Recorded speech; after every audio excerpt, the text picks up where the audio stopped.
Ya está aquí con nosotros en el estudio, en piso, el licenciado, doctor en Geografía, Álvaro Álvarez, un amigo de esta casa. Una de las primeras cosas que le dije es, esto ya sabíamos que iba a pasar, porque viene a hablar de la hidrovía, nada más y nada menos. Un tema que viene investigando hace por lo menos 10 años. 15. 15 años, mirá, y me quedé corta. Hola, Alba, buenos días. Buenas, ¿cómo están? ¿Todo bien? Desde el año 2011 específicamente, estrictamente. ¿Y ha cambiado algo en esos 11 años respecto a nombres, empresas y piratas que andan dando vueltas por ahí? Del asfalto, de la Justamente en el año 2010 se venció la concesión que la empresa belga Jan de Nul y la empresa nacional MEPA tenían para el dragado y balizamiento de la hidrovía, y durante el gobierno kirchnerista se le renovó de manera automática. Eso fue en el año 2010. Después de eso entró, ¿se acuerdan?, en la causa Cuadernos y la cuestión de supuestas coimas para que esa renovación se haya dado de manera automática, etcétera, etcétera. Eso fue en el año 2010. En el año 2011, como parte de un trabajo de investigación que yo venía realizando vinculado a grandes obras de infraestructura, empecé a trabajar con algunos movimientos y organizaciones sociales de Santa Fe que empezaban a problematizar, a 15 años del dragado, el impacto precisamente ambiental, social que el dragado sobre el río Paraná tenía sobre sus prácticas, sobre sus comunidades, centralmente comunidades de pescadores. Así que desde ahí vengo viendo esto. En esos 15 años claramente hubo una estructura que no se modificó, pero algún intento de problematización que no existió antes. Claro. Digo, concretamente en el año 2021-2022, durante el gobierno de Alberto Fernández, el proceso de creación del Consejo Federal de la Hidrovía, que buscaba abrir la cancha, digamos, y que otros actores puedan opinar al menos sobre lo que pasaba en la hidrovía, universidades, organizaciones sociales, grupos ambientalistas, otras empresas, etcétera, etcétera. Era un poquito más diverso. Instaló en la Claro. opinión pública, si bien eso no tuvo más que una o dos reuniones, pero instaló en la opinión pública, ¿se acuerdan ustedes de Luis Meoni, que después tuvo ese accidente, etcétera, etcétera? Fue quien empezó a impulsar esto desde el Ministerio de Transporte. Bueno, se empezó a abrir un debate social y instaló el tema, digamos, y nosotros tenemos al menos ahora 5 años de algún tipo de debate y de instalar en la agenda un tema que no era de la agenda pública, pese a que es por donde sale el 80% de las exportaciones nacionales y una de las hidrovías más importantes del mundo. ¿Y cómo Macri se perdió ese negocio entre el 2015 y 2019 y no tratar de...? Lo que pasa es que Jan de Nul es una empresa muy aliada a la Bolsa de Comercio de Rosario, y el Grupo Macri tiene mucho vínculo con las empresas cerealeras que están nucleadas en la Bolsa de Comercio de Rosario, digamos. De hecho, hay un consenso empresarial que está bien lo que pasó en la Argentina en relación a estos años desde el 95 al 2020, digamos, donde esos años donde Jan de Nul tuvo la licitación. Hay un consenso empresarial de que lo que se hizo estuvo bien, y una presión y un lobby político muy fuerte para que el Estado vuelva a entregarle a Jan de Nul, que es lo que efectivamente hace la semana pasada, digamos, ¿no? Sí. Porque bueno, ¿qué es lo que buscan las grandes exportadoras? Poder sacar más rápido, en menos tiempo y con menor costo. En eso fue eficiente Jan de Nul, profundizó el calado del Paraná de 26 pies a 34 pies, que es lo que tenemos más o menos hoy. Eso tiene un impacto ambiental tremendo, pero le garantizó poder sacar de manera más barata y más rápida gran parte de las cargas granarias, digamos, que salen del complejo del Gran Rosario. Y yo por ahí estoy diciendo un disparate, pero ¿por qué se emparentaba en algún momento el canal de Magdalena? Se habló del canal de Magdalena. No es un disparate, no, para nada.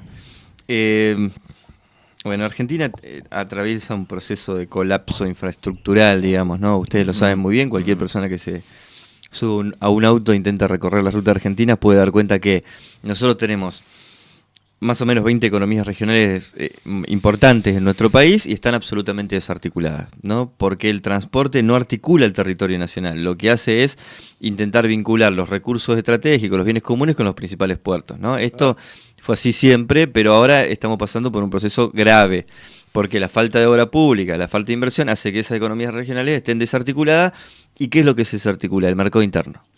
Claramente, ¿no? Al desarticular las economías regionales hace que vos tengas que pagar una mandarina mucho más de lo que la deberías pagar si tenés un buen transporte eficiente que te traiga la mandarina. Por ejemplo, desde Entre Ríos, pienso en la costa del Uruguay, donde se producen cítricos, hasta acá, por ejemplo, ¿no? Entonces, al haber una desarticulación, un colapso infraestructural, nos pasa eso. Ese colapso infraestructural se manifiesta muy claramente en lo que pasa en la hidrovía. ¿Por qué? Porque todas las cargas que entran a continente, digamos, Asia, Entre Ríos, Santa Fe, Corrientes, etcétera, etcétera, o que salen de ahí y van a la Patagonia, tienen que pasar por Punta Indio, que no es una salida nacional, es uruguaya, ¿no? Entonces, durante mucho tiempo, una postura muy soberanista, digamos, incluso dentro del gobierno del kirchnerismo, cuando fue gobierno, pienso en Tayana, pienso en esos actores políticos, empezaron a exigir concretamente el dragado del Canal de Magdalena, que además tiene buen calado y que no requeriría tanta obra para poder generar una salida soberana. Hay un acuerdo, un memorándum de entendimiento entre Uruguay y Argentina que firmó el gobierno de Cristina, donde ya estaban de acuerdo para hacerlo, digamos. Luego hubo cambio de gobierno y eso no se hizo nunca y eso no se va a hacer nunca. ¿Por qué? Porque en Punta Indio operan las grandes empresas transnacionales del agronegocio y hay un negocio muy importante que es la prestación de servicio de mantenimiento a buques, digamos. Un buque que está parado en Punta Indio implica un montón de recursos que las empresas navieras tienen que poner para mantenimiento, etcétera, etcétera. Que le quedó Uruguay. Entonces ese es el gran negocio, el mantenimiento de buque, que al no tener nosotros, es una locura, eso digo, en términos de pensar, la infraestructura es una locura, que nosotros teniendo un ingreso soberano como es Magdalena, lo tengamos que hacer por Uruguay, digamos, ¿no? Y no podemos hacer otro porque no quieren las empresas. Sí, bueno, a ver, como todo hay posturas divergentes. Digo, ustedes saben muy bien que el gobierno de la provincia de Buenos Aires fue un gran insistidor de que el Canal de Magdalena se haga. El gobierno de Kicillof fue uno de los que se puso a la cabeza, digamos, en cuestión, cuando fue el Consejo Federal de la Hidrovía, incluso hubo ahí una postura muy marcada de que la provincia de Buenos Aires tiene que tener una participación. Nosotros tenemos, parece que cuando hablamos de la hidrovía no hablamos de algo que nos afecte a la provincia de Buenos Aires, y nosotros tenemos 6 puertos de gran porte sobre la hidrovía Paraguay-Paraná, uno de ellos el puerto de Zárate, que es la segunda terminal portuaria de contenedores de la Argentina, por donde sale gran parte de la producción automotriz nacional, y no tenemos una discusión soberana y ciudadana sobre eso, ¿no? Un porcentaje altísimo de la producción del país. Totalmente. Entonces, bueno, lo que está diciendo es muy importante, digamos. Si bien hoy no está en el debate vinculado a lo que es el dragado y balizamiento, lo que se discute es otra cosa. Centralmente es la profundización de la vía navegable troncal, porque es lo que quieren las empresas agroexportadoras, porque quieren ahorrar más pudiendo entrar buques más grandes, claro, y sacando más cantidad, destruyendo la naturaleza, generando un ecocidio. Lo que va a pasar, yo les anticipo que va a pasar si no se frena el dragado a 44 pies. Hoy no se discute lo de Magdalena, pero en algún momento, cuando tengamos la posibilidad de discutir soberanamente el modelo que queremos, lo de Magdalena es importante, es muy importante. Pienso, ya que nos metimos un poco en el ámbito de lo político en esto, que está blindado el tema, y vuelvo al tema Vicentín, ¿no? Donde hubo un intento de expropiar una parte de una empresa con una deuda enorme al Banco Nación, con, digamos, una deuda a la Nación, ¿no? Y hubo un intento ahí como de que el Estado se quede con tan solo una empresa que fusiona, digamos, el capital o los granos que producen varios productores agropecuarios en el país, y eso fue casi motivo, digamos, de que se lo linche al presidente de ese momento, más allá del color político y todo, pero un poco da la pauta de entender lo violento que puede llegar a ser tratar de que el Estado se meta en ese tema, ¿no? Está totalmente privatizado todo lo que tiene que ver con el puerto de Rosario, los ingresos al mismo y los negocios que allí se llevan a cabo, ¿no? Sí, si vos no tenés una economía diversificada que permita desmonopolizar el ingreso de divisa, que permita generar empleo de calidad y con actores económicos y políticos divergentes, digamos. Cuanto más concentrada está la economía, cuanto más monopolizada está la economía, cuanto más concentrado está el comercio exterior, más poder político tienen esos grupos económicos, digamos, claro, ¿no? Estamos hablando que 65 de cada $100 que ingresan al país por divisa es el modelo agroexportador, digamos, ¿no? Ingresan por la exportación centralmente de soja y productos derivados. Entonces el poder económico, ¿no? Si liquidan o no liquidan una cosecha, puede ser estabilizar o desestabilizar un gobierno, digamos, ¿no? Ustedes saben que durante el gobierno peronista pasado, el agro no liquidaba las cosechas, el gran invento del silo bolsa les permitía guardar y guardar y guardar y guardar, y a condición de oportunidad de presionar al gobierno para liquidar las cosechas cuando les convenía por el dólar, digamos, ¿no? Claro, con un dólar Entonces, especial. Esas empresas tienen un poder, si se quiere, hasta destituyente, digamos, ¿no? Usted ustedes no se olviden que estamos hablando de Cargill. Cargill es una de las transnacionales del agronegocio más importantes del mundo, norteamericana. Cuando la destitución de Lugo en Paraguay se lo conoció como el golpe transgénico y Cargill tuvo mucho que ver en eso, ¿no? Estamos hablando de empresas que tienen mucho poder económico y por ende mucho poder político. Y también en esta idea del secuestro democrático, el secuestro de toma de decisiones, que habla Oxfam, Ana Castellani y otros, han logrado poner sus CEOs dentro de la estructura del Estado y las políticas públicas terminan siendo políticas empresariales, ¿no? Y esto, en el caso de la hidrovía, está muy claro. Yo creo que el caso de la hidrovía es un caso testigo y el caso de Vicentín también es un caso testigo. Más allá de que yo creo que el gobierno tenía buenas cartas y se quedó esperando el ancho de espada, digamos, para ganar esa partida. Más allá de eso, claramente la lectura que hacen las corporaciones del agronegocio es corporativa. Digo, si van por Vicentín, después van a ir por todo el resto que también tiene el mismo problema que tiene Vicentín, digamos, ¿no? Claro. Y además, bueno, digo, Vicentín es una empresa que, por más que haya presentado quiebra, etcétera, etcétera, es una empresa muy poderosa, que tiene mucho poder territorial en Santa Fe.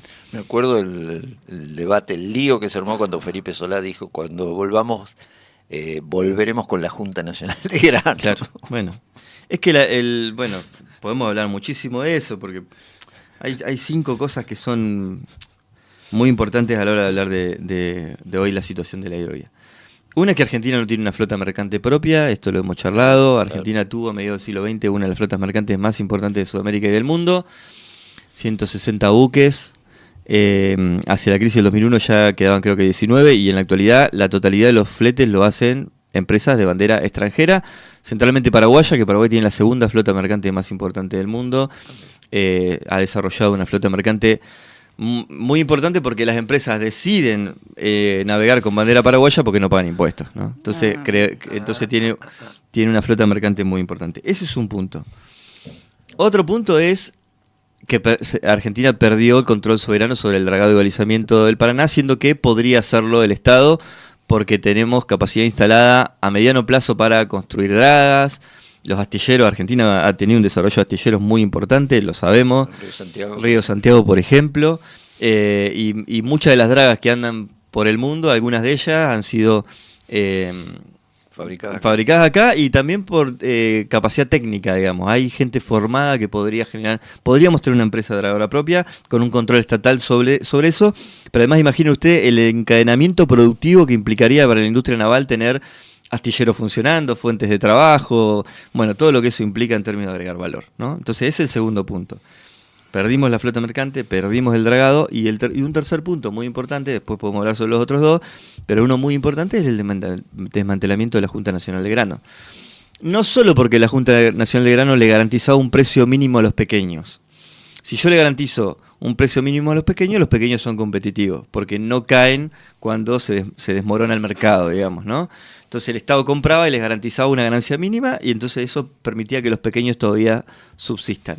Cuando se desintegra la Junta Nacional de Grano, la desintegran, hacia los años 90 destruyen todo ese aparato, se pierden 160.000 pequeños productores agrícolas en la Argentina y hay un proceso de oligopolización del agro muy grande. Pero además de esa Junta Nacional de Grano, todos nosotros hemos recorrido ciudades portuarias, etcétera, etcétera, recordarán esos grandes silos de cemento muy característicos y elevadores muy característicos de la Junta Nacional de Grano. La Junta Nacional de Grano controlaba puertos. Entonces, al controlar el puerto, nosotros tenemos más control sobre lo que sale. Sabemos qué es cómo operan las empresas, etcétera, etcétera. Al perder esos puertos testigos, también perdimos control soberano sobre lo que sale. Y hoy se exporta por declaración jurada, ¿no? Declaración jurada de cargas. Y 5 empresas explican el 65% de las exportaciones agropecuarias en nuestro país. Son las mismas 5 empresas que pusieron a Yandenul, son las 5 empresas que quieren llevar el dragado a 44 pies, son las empresas que han hecho de la Cuenca del Plata un territorio de sacrificio para el agronegocio, digamos, ¿no? Necesitamos una discusión soberana sobre la circulación en nuestro país, necesitamos una discusión soberana sobre el modelo. Si no, todo esto que nos está pasando nos va a seguir pasando. Y además pienso, ¿no?, en la toma de conciencia esto de cualquier ciudadano a pie. o sea, en vez de vos como ciudadano argentino poder estar haciendo trabajos como, no sé, ser carpintero de un barco o soldador de un barco, quedás supeditado a los trabajos de mayor esclavitud, digamos, ¿no? Que es estar horas y horas y horas y horas, incluso arriba de una máquina cosechadora último momento, pero son horas y horas y horas y horas de tu vida para vender al precio que quieren otros, digamos, ¿no? No poder llevar a cabo trabajos con más especialización técnica, ni hablar de todo lo que tiene que ver con ingeniería civil, de puertos, ese tipo de cuestiones, quedan por fuera de los ámbitos laborales de cualquier argentino que se educa en una universidad pública, por ejemplo, ¿no? Entonces estamos también supeditados o nos estamos haciendo el camino para hacer siempre mano de obra barata, incluso en nuestro propio país, digamos, ¿no? Eso es tremendo, es una quita enorme, digamos, en términos técnicos. Sí, hay algo más, hay algo estructural en eso que decís, que es muy importante cuando hablamos de una hidrovía, cuando hablamos de una arteria fluvial y cuando hablamos de ciudades marítimas, que se empezó a perder desde los 90 en adelante, desde los 70, pero desde los 90 muy fuertemente, la concepción de ciudad-puerto. Nosotros teníamos una concepción del porteño, de ciudad-puerto, claro. Que es eso, que hay una ciudad que vive de y para el puerto, digamos, donde el puerto da trabajo, donde hay una identidad, una identificación con el puerto, con la actividad marítima, con la actividad fluvial. Se sabe qué es lo que pasa en el puerto. El puerto, además de dar trabajo, hay una identificación. Bueno, el proceso de transnacionalización, este es el cuarto punto, dije que eran 5. El cuarto tiene que ver con que nosotros perdimos soberanía portuaria, ¿no? Desde la ley de puerto del año 92, la ley de regulación del Estado del 89 y la ley del puerto del 92, Argentina pasó por un proceso de privatización y extranjerización de la estructura portuaria. De más de 100 puertos, 101 puertos con capacidad exportadora que tiene la Argentina, el 70% está en manos privadas, mayoritariamente extranjeras. Y eso blindó al puerto de la ciudad, desacopló al puerto de la ciudad cada vez más. Es cada vez menos la gente que trabaja en el puerto, los ciudadanos de tal ciudad que trabajan en el puerto. El puerto cada vez da menos trabajo porque es una actividad mucho más tecnificada. Y los técnicos generalmente los traen estas grandes empresas, ¿no? Entonces hay un desacople de la idea de ciudad-puerto, eso va en detrimento claramente de la capacidad de generar trabajo y de un acercamiento de la ciudadanía a lo que pasa adentro de ese puerto. Claro, ¿no? empieza a ser una zona blindada. Entonces es un fenómeno más complejo. Digo, no me especializo en eso, no es mi tema, pero también... Ahora estamos hablando de negocios legales, ¿no? Digo, si nosotros desacoplamos el puerto, del control que el Estado tiene sobre el puerto, etcétera, etcétera, también hay un montón de cosas que pasan ahí adentro. Estamos hablando, por ejemplo, del Gran Rosario, 34 puertos sobre la vera del Paraná. Ya ha habido casos vinculados a negocios ilegales. Bueno, cuando se da ese desacople, también hay una pérdida de control soberano sobre lo que sale. Narcotráfico. Sobre todo, El último punto, no te quiero dejar, el punto número 5, no te quiero dejar ahí con la exposición a medias en los últimos minutos de esta mañana. Bueno, el último punto es precisamente, bueno, hoy Nacho lo nombró a Felipe Solá, el último punto es el 25 de marzo del año 96, cuando se aprueba en un trámite express y con una ¿cómo se dice? Un informe, no es una ley, es un decreto de la Secretaría de Agricultura de la Nación. Que estaba a cargo de Felipe Solá. Que estaba a cargo de Felipe Solá, en un trámite express, en un decreto que está mitad escrito en español y mitad escrito en inglés, para que piensen el peso que tuvo Monsanto en eso. Se aprueba la producción y comercialización de soja y uso del glifosato. Eso cambia de raíz, reconfigura la cara del agro en nuestro país. Se da un proceso de pampeanización de zona extrapampeana en lo que la Corporación Singenta denominó la República Unida de la Soja, ¿no? Y ahí empieza esa mancha verde, se empieza a expandir y la hidrovía va acompañando eso, porque la reducción de los costos logísticos permite la expansión territorial del agronegocio. Cuanto más barato es la comercialización, cuando a mí me sale más barato sacar la soja que produzco cada vez más territorio adentro, entonces me animo a producir más territorio adentro. Entonces, territorio donde antes era inviable en términos económicos, la reducción del costo logístico lo hizo viable, ¿no? Entonces se expandió el agronegocio, se expandió la soja a estos pueblos fumigados, a estos territorios del interior de nuestra América Latina profunda en 5 países que son Bolivia, Argentina, Brasil, Paraguay y en parte Uruguay. Se expandió esa mancha de la soja. Ese es el 5 paso, el 5 punto. A partir de ahí, efectivamente, la hidrovía empezó a cumplir un rol análogo al que cumplió el ferrocarril al fin del siglo XIX, principio del siglo XX, que es permitir la expansión del agronegocio, digamos, ¿no? Si yo antes necesitaba un ferrocarril para poder sacar lo que producía el interior, ahora la hidrovía me lo facilita. En menos Más tiempo, barato. más barato y en una cantidad de cargas enorme, puedo sacar esa producción. Entonces la reducción de los tiempos logísticos son importantes. Hoy estamos en un escenario de catástrofe, digamos, ¿no? Digo, Por darle un nombre. sí, y lo digo así chiquitito para que quede claro, digamos. Si nosotros llevamos la hidrovía a 44 pies, lo que se necesita es, si ahora se dragan entre 30 y 33 millones de metros cúbicos de sedimentos por año, se necesita dragar 150 millones de metros cúbicos de sedimentos por año. Es un montón. Si lo quiere graficar quien está escuchando, es generar una fosa, sobre la que ya está, una fosa de 3 metros más, por 100 de ancho, por 500 kilómetros de alto, de largo. Si lo queremos pensar como una muralla, es una muralla de 3 metros de alto por 100 de ancho, por 500 kilómetros de largo, digamos. Eso que se le saca al Paraná, esos sedimentos, esos bancos de arena, son material de alimento de la flora, de la fauna, donde se reproducen gran parte de la fauna ictícola que se consume en nuestro país. Eso es menos trabajo para la pesca artesanal, menos trabajo para la pesca comercial. Y además, esos sedimentos, ¿a dónde van? Esos sedimentos se depositan sobre los humedales, generan grandes terraplenes, y lo que hace, y con esto cerramos porque estamos... desconecta el cauce del río del valle de inundación. Porque yo el río lo voy a tener más bajo. Entonces, al tenerlo más bajo, los riachos, los canales, los arroyos quedan desconectados de la ruta troncal. Entonces, el agua no entra a los humedales y los deseca. Al desecarlos, permite el avance de otros proyectos como la ganadería de islas, la agricultura, etcétera, etcétera. Estamos ante un fenómeno grave. En términos ambientales. Es realmente, digo, hay que la gran batalla es frenar los 44 pies de dragado de ahora en más, digamos. Por eso, por el tema por el cual lo invitamos a Álvaro a hablar de este tema es porque, o el motivo en realidad, es porque el 19 de junio, la semana pasada, el gobierno nacional adjudicó la licitación de la hidrovía de la empresa a la empresa belga Jandenul y su socia argentina Servimagnus, sociedad anónima. 25 años de concesión, donde se va a hacer seguramente... Nos vemos dentro de 25 años. Nos vemos dentro de 25 años, se va a hacer una zanja enorme en el medio de la tierra, digamos, ¿no? Sí, eso es otra de las cosas que tiene este tipo de licitaciones. La del 95 fue por 15 años. Bueno, eso. Nosotros perdemos la capacidad de discutir por 25 años lo que pasa ahí adentro, pero que eso no implique o que no creamos que eso no significa que no se puede volver a otro modelo, digamos, ¿no? El Estado tiene la capacidad de rescindir una licitación. Obvio. Sabemos que después eso implica un juicio en el CIADI, sabemos que porque hay tratados bilaterales de inversión, las respuestas no hay que darlas en la legislación nacional, en los fueros nacionales, sino en tribunales internacionales.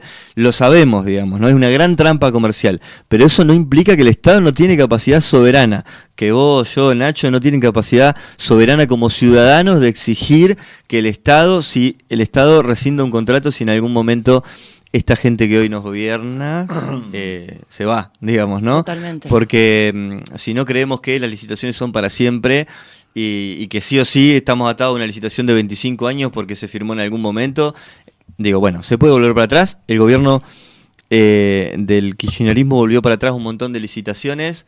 Fuimos a tribunales internacionales, en muchos casos los perdimos, etcétera, etcétera, pero se logró volver para atrás en privatizaciones y licitaciones. Y yo creo que el gran desafío será, si en algún momento se vuelve un proyecto donde la soberanía nacional esté en discusión, y no como ahora que no está en discusión, lo que hoy está en discusión es la entrega de la soberanía nacional.